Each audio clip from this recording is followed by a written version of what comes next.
Alô, comunidade! Começamos mais uma semana no ICL Urgente, uma semana com boa notícia, né, para a cultura, para o cinema brasileiro. Nesse 12 de janeiro de 2026, o Globo de Ouro para o agente secreto, né, para horror dos bolsonaristas que estão aí mordendo os cotovelos de inveja. Daqui a pouco vamos falar bastante sobre isso. O ICL Urgente traz as principais notícias do Brasil e do mundo. Análise a quente, informação, com a participação do Bruno Concílio, que já está na nossa redação. Tudo bom, Bruno? Boa tarde. Boa tarde, Rodrigo. Boa tarde para todo mundo que está nos assistindo nos canais Instituto Conhecimento Liberta e Eduardo Moreira no YouTube. E muito boa tarde para você que está nos ouvindo nas rádios ao redor de todo o Brasil. Não esquece de dar like na nossa transmissão, se inscrever e comentar da onde que você está assistindo, que eu estou de olho no chat. Rodrigo, vamos nessa. Vamos nessa. Boa tarde, Bruno. Boa tarde para você que mora nesse país em que a oposição de extrema-direita continua correndo atrás de Trump, mas sem muito sucesso, né? Primeiro foi o Eduardo Bolsonaro que levou aquele contrapé quando o Trump retira o tarifaço do Brasil. E dessa vez, Flávio Bolsonaro, escolhido por Jair para ser o candidato agora em 2026, volta dos Estados Unidos sem a fotografia que ele queria. E olha que ele não pediu nem fotografia com o Trump. Com o Marco Rubio já servia, mas nem isso ele ganhou. Então a direita volta sem a foto. Eles são, né, aqueles adoradores da bandeira dos Estados Unidos, né? Vão transformar a campanha nisso, né, numa extensão da Casa Branca. Mas estão fracos até para fazer isso. Daqui a pouco vamos trazer mais informação sobre esse fato que envolve o Flávio Bolsonaro. Mas vamos abrir o programa de hoje com notícia boa, né, gente? O raio caiu 2 vezes no mesmo lugar. O filme O Agente Secreto, que mostra os horrores, né, da ditadura militar no Brasil, fez história ao conquistar 2 prêmios numa mesma edição do Globo de Ouro. Olha aí, o longa de Kleber Mendonça Filho venceu o filme de melhor filme, o prêmio, melhor dizendo, de melhor filme de língua não inglesa. Está aí a fotografia do Wagner Moura segurando a estatueta, porque além de melhor filme, Wagner Moura conquistou o prêmio de melhor ator num filme de drama. Ele é o primeiro brasileiro a vencer nessa categoria. No ano passado, Ainda Estou Aqui perdeu o melhor filme em língua não inglesa para Emília Pérez, mas Fernanda Torres levou uma estatueta como melhor atriz em filme de drama. Então, muitas comemorações por parte da cultura brasileira, de quem gosta do país, de quem gosta do Brasil, que é simbólico, né? 2 filmes tão bons na sequência, 2025 e 2026. No discurso da vitória, ainda lá no evento, Wagner Moura agradeceu ao diretor Kleber Mendonça Filho e falou sobre o significado, até o significado político da vitória do Agente Secreto. Vamos ver, está aqui na tela, a gente não pode rodar a imagem por direitos autorais, mas temos aqui o resumo da fala do Wagner Moura. Abre aspas, é um filme sobre memória, a falta dela, a falta de memória, e também um trauma geracional. Eu acho que se um trauma pode ser passado por gerações, os valores também podem.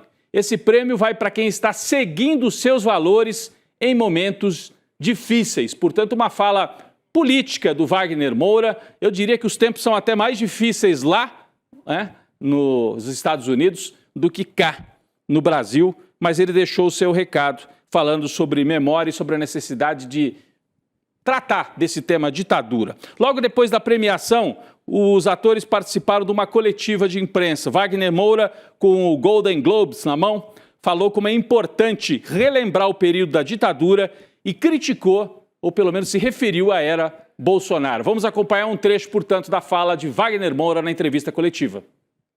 I think we have to keep making films about the dictatorship. The dictatorship is still an open scar in Brazilian life. It happened 50 years ago only. We recently had from 2018 to 2022, we had a far right wing president in Brazil /fascist that is a physical manifestation of the echoes of the dictatorship. So the dictatorship is still very present in the Brazilian daily life. So we have to keep making films about it. Dizer necessário, né? Para quem não conseguiu ver a legenda, o Wagner Moura falando num bom inglês ali, né? Dizendo que é necessário fazer filme sobre a ditadura, porque a ditadura ainda ecoa hoje em dia no Brasil, e falou, olha, o maior exemplo disso foi o período 2018-2022, o período em que o Bolsonaro governou o Brasil, e disse, faz apenas 50 anos que acabou a ditadura no Brasil. Curiosamente, alguns da extrema-direita disseram o contrário. Falar, isso aí é coisa de 50 anos atrás, ainda vão ficar falando até quando de ditadura? Eles não querem, né?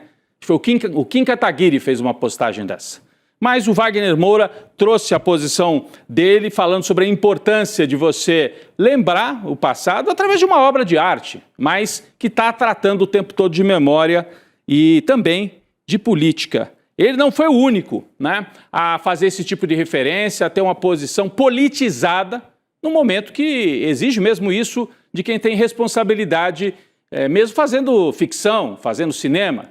Bruno Concílio tem mais informações. Bruno. Rodrigo, é isso mesmo. Outra pessoa que não podia ficar de fora de um discurso histórico é o próprio diretor do filme, o Kleber Mendonça Filho. O pernambucano falou da guinada direita que o Brasil teve na era Bolsonaro, que é justamente uma semelhança com o discurso do Wagner Moura, e fez um apelo aos jovens cineastas, principalmente os estadunidenses, a se expressarem através do cinema, ainda mais em tempos de Donald Trump, né, Rodrigo? Vamos conferir o trecho. About 10 years ago, Brazil took a very sharp turn to the right, and that time is now gone. The former president is now in jail.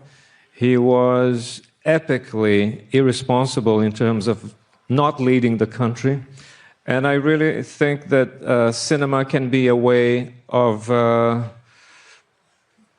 expressing some grievances that we all have in terms of the society we live in. Ele inclusive fala para os cineastas dos Estados Unidos, né? Usem essa capacidade de expressão para intervir nessa realidade em que nós estamos, né?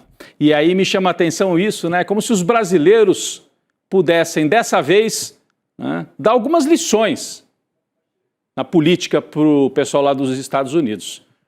O Kleber Mendonça lembra, botamos na cadeia o presidente que foi epicamente um anti-estadista, atacou a população, né, foi irresponsável.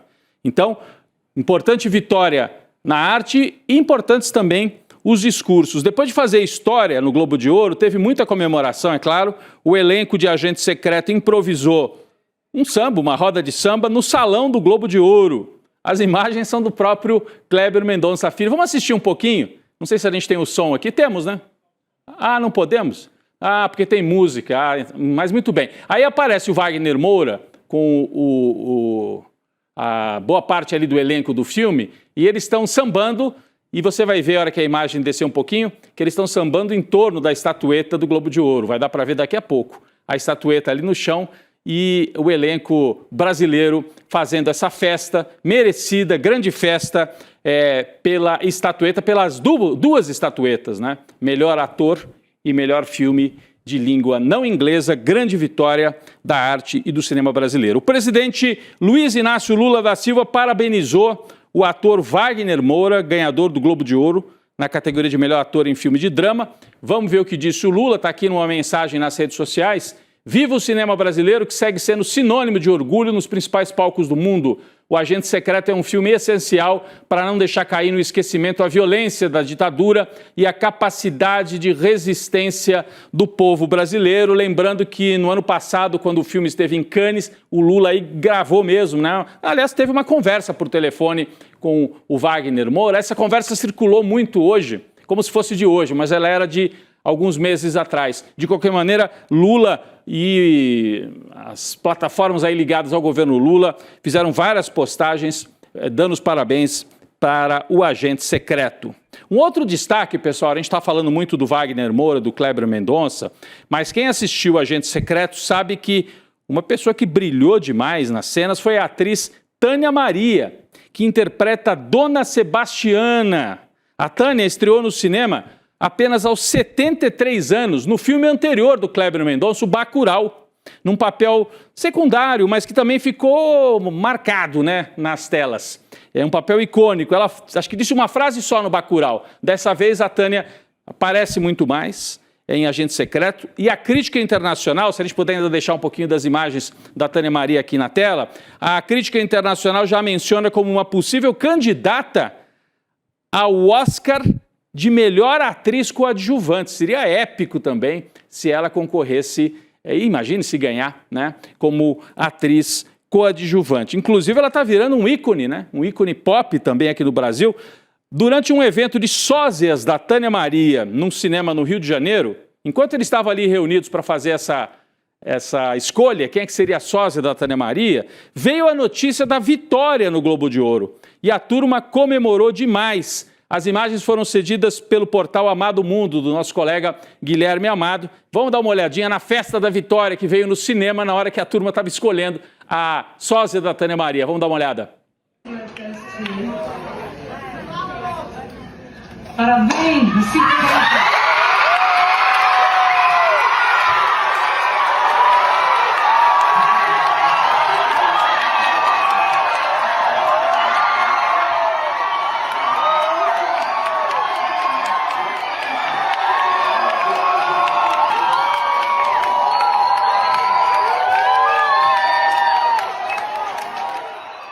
Legal demais, ó, Chico Sá, pessoal fazendo a festa, né? Ô, quem Veio não... a notícia ali, o pessoal dentro do cinema. Eu também fiz lá em casa, cara. Acordei a vizinhança.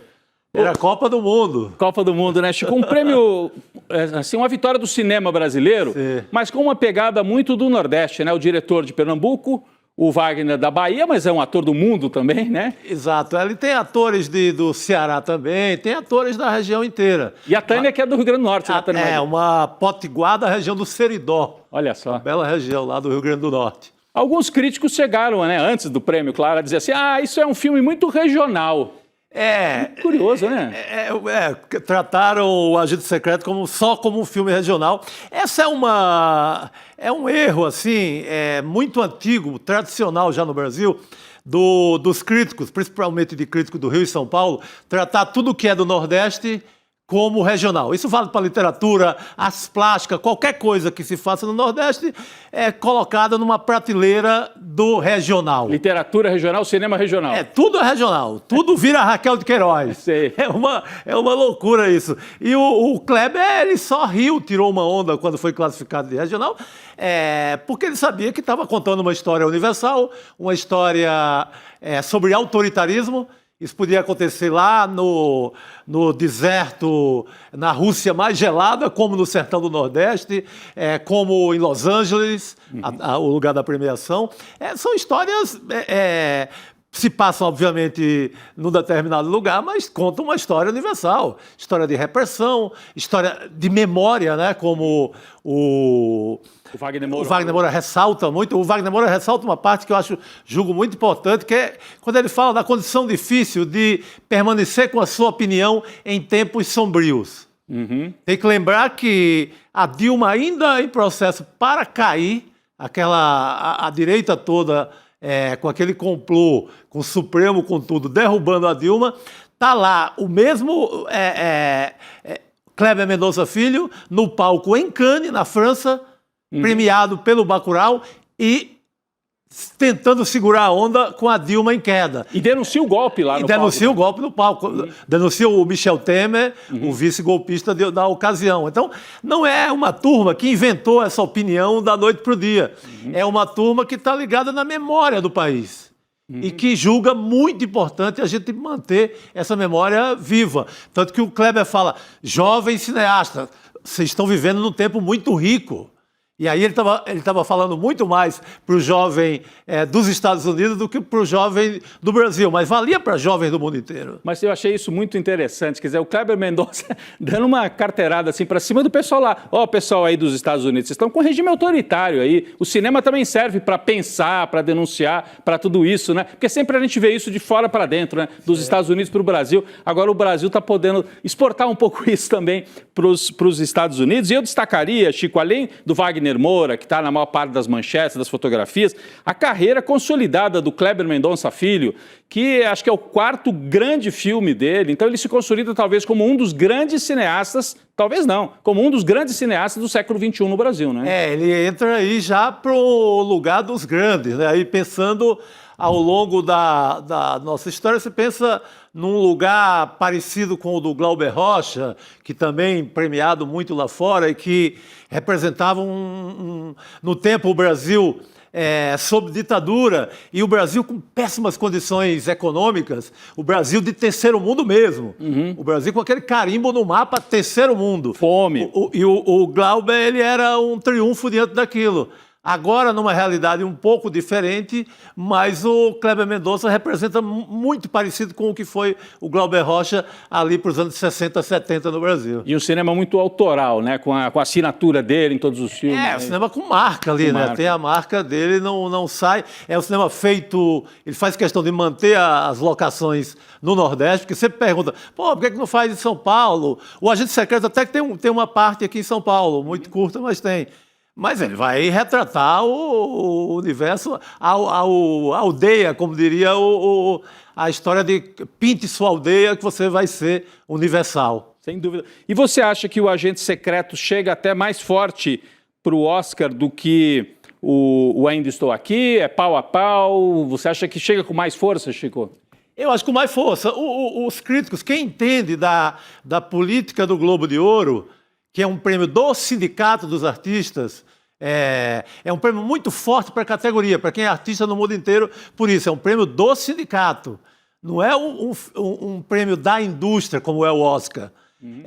Então, quem entende mesmo diz que já chegou ontem mais forte e chega também bem mais forte no Oscar, a meu ver.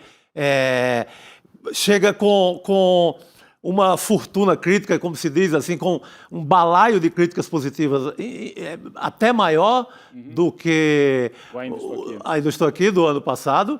Mas é parecida a situação, tanto que eles usam até a mesma estrutura de divulgação, porque é a estrutura de quem já sabe o caminho. Muito bem, vamos torcer muito, então ainda temos o Oscar aí para a gente torcer pelo cinema brasileiro, uma belíssima vitória, olha aqui a turma reunida, né? Uma parte do elenco, Kleber Mendonça, as estatuetas do Wagner Moura e do Kleber Mendonça. Obrigado, Chico, por colaborar aqui Valeu. com a gente. Olha, tem que lembrar que já ganhou Cannes, né? A gente deixa Cannes de lado, a meu ver, é mais importante do que qualquer prêmio dos Estados Unidos. Então já ganhou Cannes e ganhou Globo de Ouro. Falta o Oscar. Aí seria a tríplice coroa. Completa. Valeu, Chico. Valeu, querido. Até daqui a pouco no N2. Muito bem, um prazer ter o Chico Sá aqui ao vivo com a gente. Ele que conhece bem a história da cultura brasileira, né? E especialmente do cinema que é feito no Nordeste. Eu acho muito curioso isso, né? E o crítico de São Paulo diz, um filme regional, quando mostra Leblon e Avenida Paulista, aí não é regional, aí é nacional. Quando mostra Pernambuco, também é nacional. O cenário está lá porque o Kleber Mendonça é fiel à história dele. A história dele se passou a vida inteira no Recife, mas ele é uma pessoa que, partindo do Recife, pensa o mundo, né? Então, é um intelectual de verdade do cinema brasileiro. Parabéns ao Kleber Mendonça Filho, ao Wagner Moura, à Tânia Maria, a todo o grande elenco premiadíssimo por O Agente Secreto. Vamos voltar aqui a falar da turma que não gostou nada disso. A extrema-direita ficou, gente, no começo silenciosa, depois reclamando, depois falando de Lei Rouanet, que não tem Lei Rouanet em longa-metragem desse tipo aí não, gente. Reclamaram do Wagner Moura, porque ele é amigo do MST. Eles não sabem o que fazer. É o segundo ano em que eles estão perdidinhos. Ainda Estou Aqui e Agente Secreto tratando da ditadura que eles tentaram reimplantar no Brasil. Então, um momento difícil para a extrema-direita. Mas vamos lá. Acabou o amor. O senador Flávio Bolsonaro, escolhido de Jair para ser o candidato da extrema-direita na eleição deste ano, voltou decepcionado da viagem aos Estados Unidos. Não trouxe estatueta, não trouxe nenhuma foto com o Marco Rubio, né? Ele não conseguiu se reunir com integrantes do alto escalão do governo dos Estados Unidos. O governo Trump parece que não está se importando muito com a família Bolsonaro. É isso mesmo? Bruno Concílio traz mais detalhes para a gente. Rodrigo, o Trump ele mandou o famoso nós um abraço, não é? Mas enfim, o principal objetivo do Flávio é obter no mínimo um registro, como você falou, no mínimo uma fotinho com o secretário de Estado, o Marco Rubio. O plano do Filho 01 era sinalizar um alinhamento direto com a Casa Branca e assim conter possíveis disputas internas no campo da direita. Mas é para ver que isso não foi para frente, né? Enfim, o encontro também iria servir para demonstrar o prestígio, o suposto prestígio da família Bolsonaro com os Estados Unidos, apesar da aproximação entre o Lula e o Trump. As informações são do repórter Gabriel Saboia, do Globo. E deve ser muito luxo, né, Rodrigo, viajar para os Estados Unidos só para passar vergonha, não é? É tradição da família, viu, Bruno? O Bolsonaro foi para fugir da posse do Lula, o Eduardo foi para prender, ele achava, né, o Xandão e terminou humilhado, e agora o Flávio Bolsonaro também. Tríplice coroa ao contrário para a família Bolsonaro. Bom, enquanto isso, Trump atira para todo lado, né? O alvo da vez é a ilha de Cuba. Olha só o que escreveu Trump nas redes sociais sobre Cuba, colocando no alvo mesmo. Vamos lá, temos aqui na tela. Cuba viveu durante muitos anos com grandes quantidades de petróleo e dinheiro da Venezuela. Em troca, Cuba forneceu serviços de segurança para os 2 últimos ditadores venezuelanos, mas isso acabou. A maioria desses cubanos morreu no ataque dos Estados Unidos na semana passada. Não haverá mais petróleo nem dinheiro para Cuba. Zero. Sugiro que façam um acordo antes que seja tarde demais. Então ele joga com esse terror psicológico. Cuba está sob ataque há muitos e muitos anos. É verdade que agora a situação é mais complicada, né? A economia está estrangulada há muito tempo, né? E o Trump fala aí uma mentira, né? Que Cuba mandava segurança para 2 ditadores. Primeiro que Hugo Chávez nunca foi ditador, né? O anterior ao Maduro. E segundo que Cuba também enviava serviços médicos para a Venezuela e para vários países da América Latina. Então são mentiras, mas ele usa para fazer terror psicológico. Trump, inclusive, debochou nas redes sobre a possibilidade de intervir na ilha. Um usuário da rede social que o Trump costuma usar escreveu que o Marco Rubio deveria ser o presidente de Cuba. E Trump concordou. Olha só, a pessoa escreveu assim, Marco Rubio seria um bom presidente para Cuba, e o Trump falou, isso soa bem para mim, isso me parece legal, né? Soa bem para mim. Então, está fazendo brincadeira com o império, com a ideia de eu sou o presidente da Venezuela, né, o Trump, e agora vou botar o Marco Rubio de presidente de Cuba, né? Um negócio forte realmente. Bom, do lado cubano, o presidente Díaz-Canel respondeu, temos aqui a postagem do presidente cubano, ele disse, Cuba é uma nação livre, independente e soberana. Ninguém nos dita o que fazer. Cuba não agride, é agredida pelos Estados Unidos há 66 anos, não ameaça, se prepara e está disposta a defender a pátria até a última gota de sangue. Uma coisa é bombardear Caracas, tirar o Maduro. Outra coisa é bombardear Cuba e ocupar Cuba, que tem uma tradição revolucionária ainda muito arraigada, apesar de todos os problemas. Vamos ver. Bom, então são ameaças aqui na América Latina e caos no Oriente Médio. No Irã, o número de mortos nos protestos passaria de 500, pelo menos essa é a informação das agências de notícia, que são quase todas controladas também pelo chamado mundo ocidental. A gente tem que tomar algum cuidado, mas que tem muita gente na rua, tem, e que tem uma rebelião acontecendo, mas a gente não sabe a dimensão disso, né? Se isso pode se transformar realmente numa energia que leve à derrubada do governo do Irã, como pretende o Donald Trump. As manifestações contra o governo do Ayatollah Ali Khamenei ocorrem em meio a denúncias de muita violência policial por parte do governo iraniano. O Bruno tem mais detalhes sobre isso. Rodrigo, o negócio no Irã tá feio.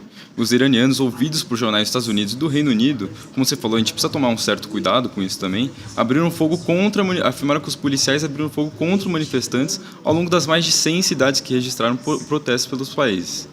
Segundo o grupo de direitos humanos do próprio Irã, mais de 10 mil pessoas teriam sido presas. E é um dos momentos mais delicados da história do país. E é muito cedo, Rodrigo, para dizer se o movimento é de fato uma revolução colorida, aquela revolução financiada pelos Estados Unidos que a gente vê em países ao redor, na história dos Estados Unidos, em países do Oriente Médio, ou se é um protesto popular contra, de fato, uma teocracia reacionária ou um pouco dos dois. As manifestações têm mobilizado diversos setores da sociedade, incluindo organizações esquerdistas, feministas, sindicatos liberais e entre outros setores da sociedade. O que dá para afirmar, no entanto, é que a violência realmente tomou conta do Irã, Rodrigo.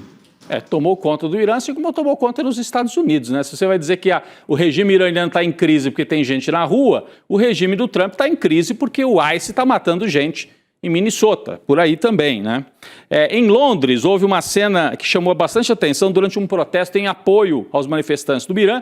Um homem escalou o balcão da embaixada do Irã, lá em Londres, e retirou a bandeira da República Islâmica. A gente tem as imagens aí, né? O sujeito sobe, retira a bandeira da República Islâmica e, no lugar, eu diria com uma certa conivência dos guardas, que duvido que ele fizesse isso numa embaixada de um governo ocidental, e no lugar ele colocou a antiga bandeira com o leão e o sol. Então ele tira a bandeira da República Islâmica e coloca a bandeira que faz referência ao governo anterior, que era uma monarquia que escancarava o Irã para os interesses ocidentais, né? É isso que eles querem, uma parte dos manifestantes, que o Irã volte a ser uma espécie de colônia europeia?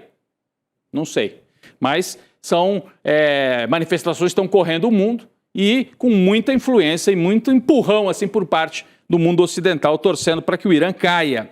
O ministro das Relações Exteriores do Irã declarou hoje que o país está sob controle total. Inclusive o Ali Khamenei falou na televisão, fez um pronunciamento dizendo que os adeptos do governo também estão se manifestando e defendendo e que a revolução, chamada Revolução Islâmica, não vai se entregar assim facilmente e que os estrangeiros não vão reocupar o Irã. Importante registrar isso também. Bom, a gente está falando de interferência na Venezuela, em Cuba, no Irã, porque o Bruno falou, tem uma cara, pelo menos em parte, de revolução colorida. Tem um mal-estar econômico no país e também cultural? Tem. Mas tem um empurrão por parte do Ocidente para derrubar o governo iraniano. Enquanto isso, instabilidade também ali nas portas da Europa. A briga das grandes potências em torno da Groenlândia. Tudo porque o Donald Trump segue ameaçando anexar aquele território que pertence à Dinamarca. Segundo a agência Bloomberg, um grupo de países europeus, incluindo a Alemanha e Inglaterra, que não faz parte mais da União Europeia, mas é Europa, né? Estariam discutindo um plano para reforçar a presença militar europeia no território, na Groenlândia. A Dinamarca sozinha não consegue, mas se juntar os países da OTAN, talvez consiga. Bruno, como é que vai ser isso? OTAN contra a OTAN? Europeus da OTAN contra os estadunidenses também da OTAN, tentando ocupar a Groenlândia, é isso? Pois é, Rodrigo, parece que a Europa está mesmo disposta a bater de frente com os Estados Unidos para proteger a Groenlândia. A iniciativa de reforçar a presença militar no território está sendo liderada pelo Reino Unido e pela Alemanha. Eles vão propor a criação de uma missão conjunta da OTAN para proteger a região, o que é meio estranho, né, Rodrigo? Porque é isso que você falou. OTAN contra os Estados Unidos não faz muito sentido. Enquanto isso, a Casa Branca se articula para obter o território através da compra. O secretário de Estado, Marco Rubio, vai receber líderes dinamarqueses e groenlandeses em Washington, D.C., nessa semana para discutir as possibilidades, Rodrigo. Vamos aguardar, mas é mais um foco de instabilidade no mundo. Eu vou passar um pouco adiante, só avisando a nossa equipe aqui, eu vou para o noticiário nacional agora direto aqui, sobre a novela Banco Central contra o Master, né, que mobiliza muita gente aí para atacar o Banco Central, né? O Gabriel Galípolo, presidente do Banco Central, se reuniu hoje em Brasília com o ministro Vital do Rego Filho, presidente do TCU. O objetivo da conversa é encontrar um ponto de equilíbrio que preserve o papel constitucional do Tribunal de Contas, já que há um ministro lá do TCU que parecia que estava operando a favor do Master e contra o Banco Central, né? O assunto não para por aí. Empresas ligadas a irmãos e a um primo do Toffoli, do Dias Toffoli, ministro do TCU, tiveram como sócio um fundo de investimento ligado ao Banco Master. A informação foi revelada hoje pela Folha de São Paulo. Bruno, olha o Dias Toffoli aí todo enrolado e agora a gente entende a aflição dele para, de alguma maneira, proteger o Banco Master, né, Bruno? Rodrigo, é isso mesmo. Cada dia uma novidade surge em torno desse caso, Rodrigo. É um tema imortal, assim. Esse fundo de investimentos, que tiveram parentes de Toffoli como sócio, é ligado a uma estrutura usada pelo Master em fraudes investigadas por autoridades. Os fundos envolvidos têm como administradora a Reage, empresa que também geria fundos ligados a Borcaro e é investigado na Operação Carbono Oculto, sob suspeita de lavagem de dinheiro para o PCC. Até o momento, Rodrigo, o Dias Toffoli não se manifestou sobre o caso. Vamos aguardar. Tá quietinho, né, o Dias Toffoli. Bruno, obrigado mais uma vez pela parceria aqui no ICL Urgente. Até amanhã para você, Bruno. Obrigado, Rodrigo, e até amanhã. Até amanhã, mas eu tenho mais um recado aqui sobre o mapa da mina. A gente vive nesse mundo turbulento, oscilação do petróleo, invasão para lá, invasão para cá. O Edu Moreira vem aí no fim de janeiro com o mapa da mina, que é aquele momento em que ele faz previsões. E nos últimos anos ele tem acertado muito. Previsões que ajudam você a saber onde investir o seu dinheiro. Então, o mapa da mina, dia 29 de janeiro, quinta-feira, às 8 horas da noite. Como é que você acompanha? É uma espécie de análise de conjuntura do Eduardo Moreira, mas em vez de focada na política, ela vai focada para a economia. E aí ajuda você, para a sua poupança, para o seu dinheirinho, onde é que você vai aplicar em 2026? Você digita em iclurgente.com.br, digita iclurgente.com.br, coloca o seu e-mail, no dia 29 de janeiro a equipe do ICL te avisa, o Mapa da Mina vem aí com Eduardo Moreira. Pessoal, o que vem aí também é o N2 com a Gabi Varela e o Chico Sá, que estava aqui até agora, né? Mas estão voltando para o N2, eu também vou para lá daqui a pouquinho. O ICL Urgente volta amanhã. Obrigado pela companhia.